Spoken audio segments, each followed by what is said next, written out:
지난달 폭염경보로 오후 작업 중지했던 건설 근로자들. 당시 약속했던 임금 보전 지켜진 것으로 확인돼. 최근 서울시 도시기반시설본부 이하 도기본은 지난달 7일부터 시행에 들어갔던 폭염시 작업 중지 및 임금 보전 방안을 적용해 지난 폭염 기간 동안 작업이 중지됐던 건설 현장 근로자들의 임금을 보전해줄 계획을 밝혔으며 일부 공공발주기관에서는 이미 임금을 보전해준 것으로 확인됐다.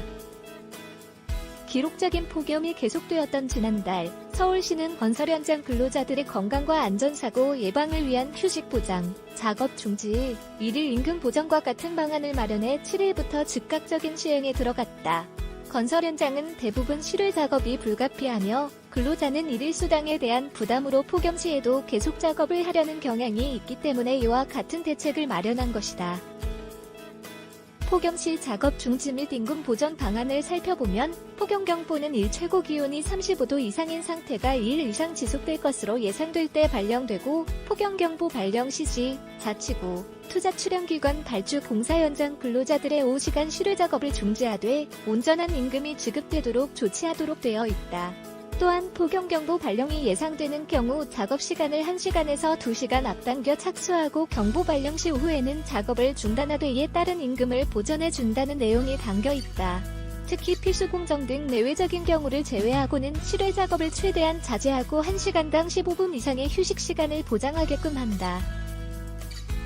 방안에 따라 관련 내용은 건설공사장에 전파되었고 폭염기간 중 휴게 공간 확보, 선풍기와 얼음, 생수 제공, 휴식시간제 등 폭염 대비 행동요령을 담은 폭염 안전수칙이 현장에서 철저히 지켜질 수 있도록 시발주 공사장을 대상으로 한 현장 점검반을 구성해 이행사항 준수 여부도 철저히 점검되었다.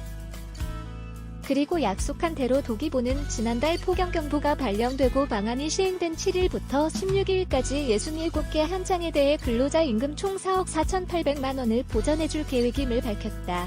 대상 인원은 총 9,972명으로 1인당 하루 평균 인정받은 금액은 44,860원 꼴이다. 도기보는 현재 이미 지급을 받은 근로자의 임금 중 작업 중지로 늘어난 1시간에서 2시간에 해당하는 금액을 설계 변경을 통해 보전해주고 있다. 현재 일부 현장은 설계 변경이 됐으며 나머지 현장도 같은 방법으로 보전할 예정이다. 한국가스공사의 경우는 8월 8일부터 28일까지 5시간대의 폭염으로 작업을 강제 중지했던 제주도 천연가스 공급설비 제109 건설공사 등 12개 건설공사에서 총 1억 3천만 원의 임금을 이미 보전한 것으로 알려졌다. 이와 같은 발주기관들의 움직임에 건설업계는 앞으로 폭염시 작업시간을 유동적으로 조정할 수 있으며 무리한 작업 강행으로 인한 산업재해 발생 등의 부담에서 벗어날 것으로 보인다.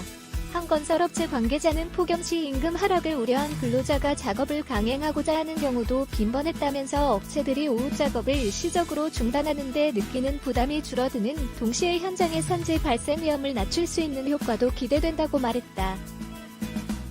이처럼 이번 폭염 사태의 경우 보전 방안을 잘 마련하고 이를 근거로 임금을 보전해준 선례이다. 이에 따라 앞으로의 악천후에 따른 현장의 부담은 크게 줄 것으로 기대되며 계속해서 건설 근로자들의 안전 보장을 위한 방안들이 제대로 실행되어야 할 것이다. 지속적으로 더 많은 건설 뉴스가 궁금하시다면 제 호박 컨설턴트 구독과 이후 추가를 눌러주세요. 감사합니다.